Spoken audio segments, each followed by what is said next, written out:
রতন, রতন, একবার আই তো এইদিকে। হ্যাঁ বৌদিমণি, বলুন। এই নে তোর মাইনে। আচ্ছা ঠিক আছে। গুলি নিবি না? না বৌদিমণি, আমি মুখ্য সূক্ষ্ম মানুষ, আমি গুনতে টুনতে পারবো না। আর আপনি কি আমায় কম দেবেন? সে কি, তুই গুনতে জানিস না? কই, জানতাম না তো। না বৌদিমণি, দাদাবাবু তো সবসময় মাইনে দেন, তাই তিনি জানেন। আপনি এই জন্যই জানেন না। এই দে তো একবার টাকাটা। মনে হচ্ছে গোনা হয়নি। তোর দাদাবাবুকে তো জানিস, অর্ধেক কথা মনেই থাকে না। দে দেখি একবার। হ্যাঁ হ্যাঁ, এই নিন বৌদিমণি।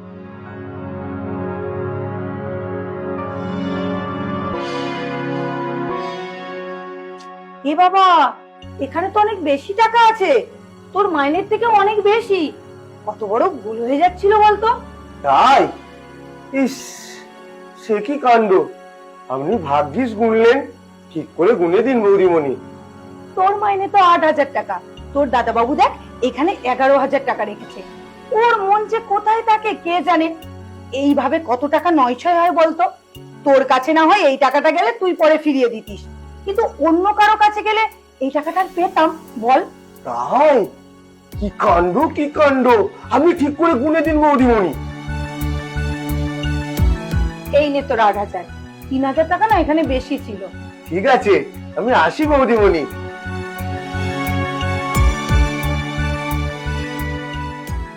৫ দিলাম আর ৩ নিলাম।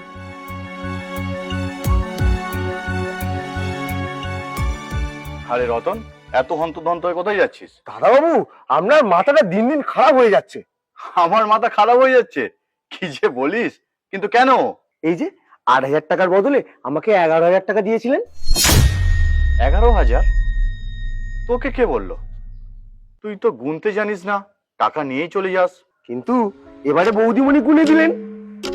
মিলি? মিলি তোকে টাকা গুনে দিল? হ্যাঁ, ভাগ্যিস গুনলেন, নাহলে তো। তারপর? তারপর আর কি, বৌদিমণি গুনে আমায় ৮,০০০ টাকা দিলেন, বাকি টাকাটা রেখে দিলেন। কই দেখি।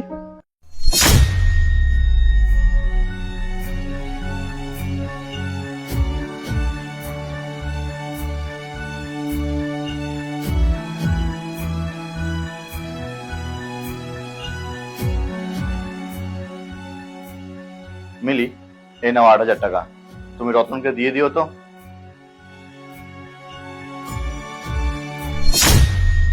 আচ্ছা, আয় তো একবার আমার সাথে।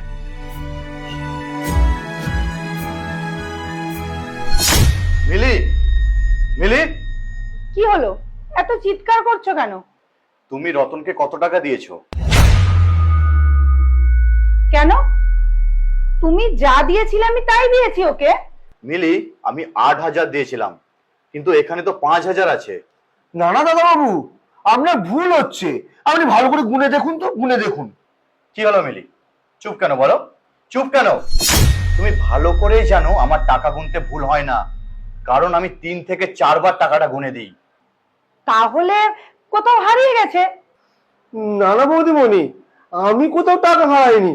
আমি তো এই মাত্র নিচে গেলাম, কোথায় হারাবো আবার? মিলি, তুমি সত্যিটা বলো, ওকে দোষ দিয়ে কোনো লাভ নেই, বলো।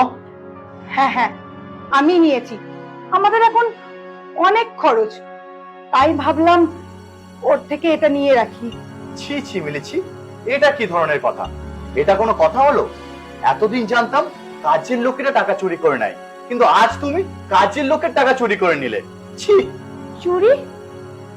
এটা তুমি কি বলছো? এটাকে চুরি ছাড়া কি বলবো? নাকি চিটিংবাজি? মিলি, আজ তুমি মান সম্মান সব ধুলোয় মিশিয়ে দিলে। তোমার যদি সেভিংস করার এত ইচ্ছা, নিজের হাত খরচ কমাও, বিলাসিতা কমাও, মাসে মাসে পোশাক কসমেটিক্স কেনা বন্ধ করো। আর তা না করে তুমি একটা গরিবের রক্ত জল করা উপার্জন থেকে টাকা বাঁচাচ্ছ। এটা কিরকম হাস্যকর লাগছে না? সরি, তুমি প্লিজ আমাকে ক্ষমা করে দাও, আর এইরকম হবে না। আমাকে নয়, পারলে রতনের কাছে ক্ষমা চাও। রতন, আমাকে তুই প্লিজ ক্ষমা করে দে, প্লিজ। বৌদিমণি, ভুলের ক্ষমা হয়, বদমাইশির কি কোনো ক্ষমা হয়? আমার মতোই গরিব মুখ্য মানুষের সুযোগ নিয়ে আমাকে এইভাবে ঠকালেন, অথচ আমি আপনাকে কত বিশ্বাস করেছিলাম।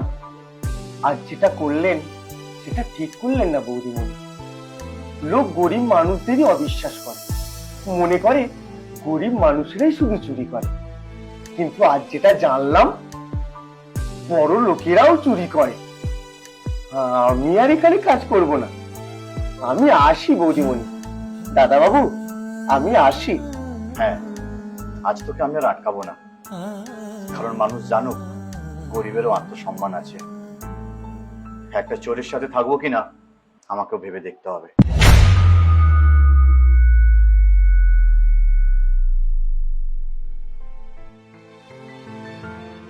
আর যাই হোক, মানুষ ঠকিয়ে কখনো কোনো সমস্যার সমাধান হয় না।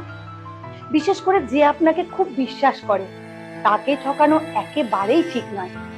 এইরকম অনেক মানুষের ধারণা আছে যে গরিব মানেই সে চোর, তার মধ্যে যত খারাপ গুণ সব আছে। কিন্তু না, এটা ভুল ধারণা। ভদ্রলোকের মুখোশ পরা এইরকম অনেক মানুষের মধ্যেই এইসব খারাপ গুণ থাকতে পারে। সাবধান।